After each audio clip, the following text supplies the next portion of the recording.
The FBI has begun dispatching agents to the streets of Washington, D.C. That's where we're starting the 7 from the Washington Post. I'm Hannah Jewell. It's Monday, August 11th. Let's get you caught up with today's 7 stories.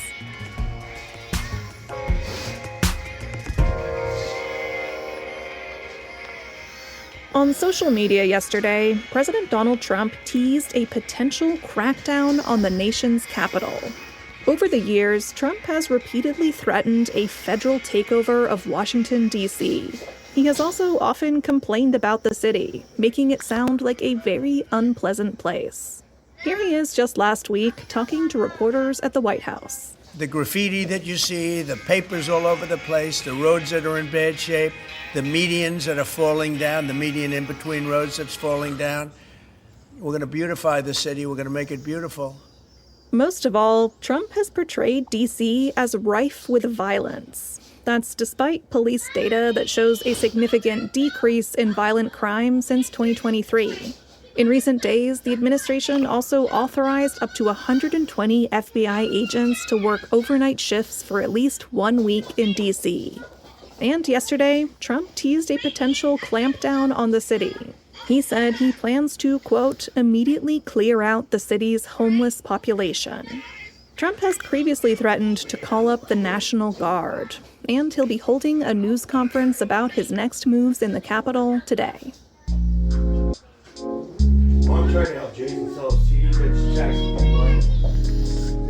President Trump is set to meet with Russian President Vladimir Putin in Alaska this week. That's number 2. When Putin arrives in Alaska on Friday, it will be the first time he has stepped foot in the United States outside of the United Nations since 2007. It could be a key moment in President Trump's quest to bring an end to Russia's war with Ukraine. But a peace deal could prove difficult. To end Russia's war, Trump has suggested, quote, some swapping of territories. But Ukrainian President Volodymyr Zelensky said that Ukraine will reject any proposal that involves ceding territory to Russia. Дарувати свою землю окупанту українці не будуть. That was Zelensky on Saturday, saying in a video address that Ukrainians will not give their land to the occupier. The White House has not said whether Zelensky is also invited to Alaska. Number 3. Prominent Democrats are testing the waters for potential 2028 presidential runs. Since the election last year, many Democrats have urged the party to engage with voters and audiences outside the liberal sphere. Recently, some have been doing just that. California Governor Gavin Newsom appeared on a podcast hosted by Sean Ryan. He's a conservative former Navy SEAL. Ryan opened the show by handing Newsom a gun that Newsom declared to be too cool. This is fabulous. You know what? Last thing people would expect is that I respect this gift. Really? I appreciate, yeah, man. I'm not anti-gun at all. I'm for just some gun-safe common sense. Pennsylvania Governor Josh Shapiro, meanwhile, joined a podcast hosted by musician Ted Nugent. He's a pro-Trump activist. But these efforts don't appear to be working just yet. Recent polls suggest that Democrats' problems go far beyond messaging. A Wall Street Journal poll last month showed that the party's image is at its lowest in more than 3 decades. Democrats are still struggling to find what mix of new policies and different messaging would be the most effective. Number 4. Australia is the latest U.S. ally to say it will recognize a Palestinian state. Today, Australia said it will formally recognize the state of Palestine at the UN General Assembly next month.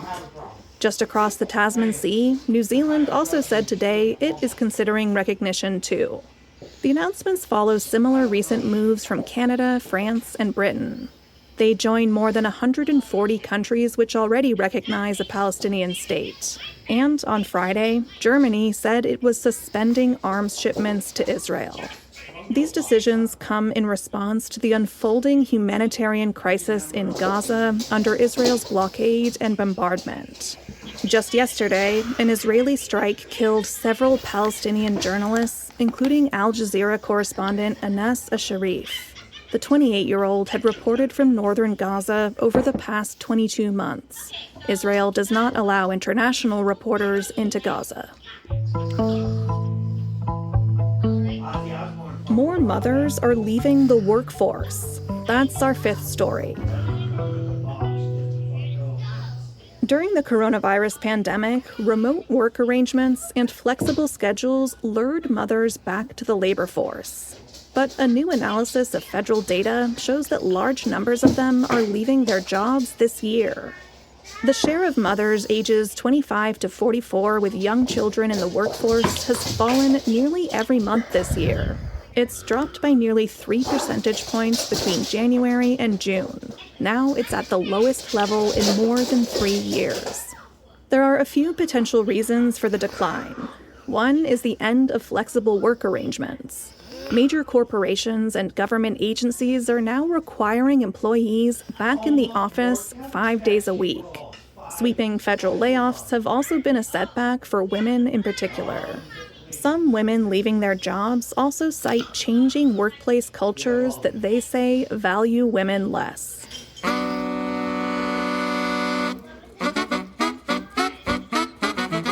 Number 6. An anti-sunscreen movement is spreading on social media. For years, dermatologists and health experts have extolled the value of sunscreen. It protects people from the ultraviolet radiation of the sun, and it prevents skin cancer. If that's not enough for you, sun exposure also leads to premature aging. But some people on social media think they know better. They are making unfounded claims about certain sunscreen ingredients or about the supposed benefits of doing without. Among them are supporters of Health Secretary Robert F. Kennedy Jr.'s Make America Healthy Again movement. Dermatologists say these posts are dangerous. If you're sunscreen dubious, make sure you check out our article laying out the facts. You can find it in today's newsletter. Find a link to that, as always, in our show notes.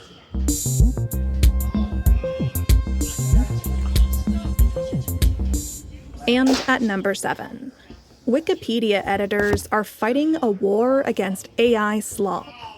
Back in my day, Wikipedia wasn't necessarily considered a reliable source, but the times they are a-changing.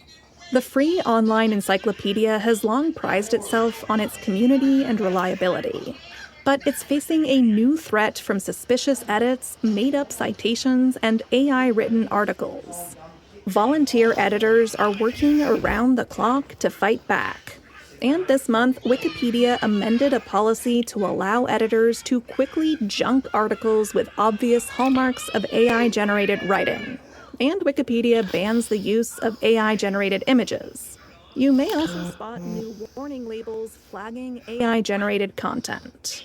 So whether you're perusing Wikipedia or looking at a video of bunnies hopping on a trampoline, remember that it's safest to browse the internet in a state of constant vigilance. All right, you're all caught up. But before we go, you may be able to help us solve a mystery. If you are listening to us on Spotify and have heard strange skips or repetitions in the show, please send me an email at the7pod@washpost.com. That's the number 7. And let us know what device you're listening to us on, a laptop or a phone, and what kind. We're trying to root out a strange gremlin. And apologies if you've heard this weirdness. Rest assured, we're on the case. And you can always find us on all the other podcast platforms. I'm Hannah Jewell. I'll meet you back here tomorrow.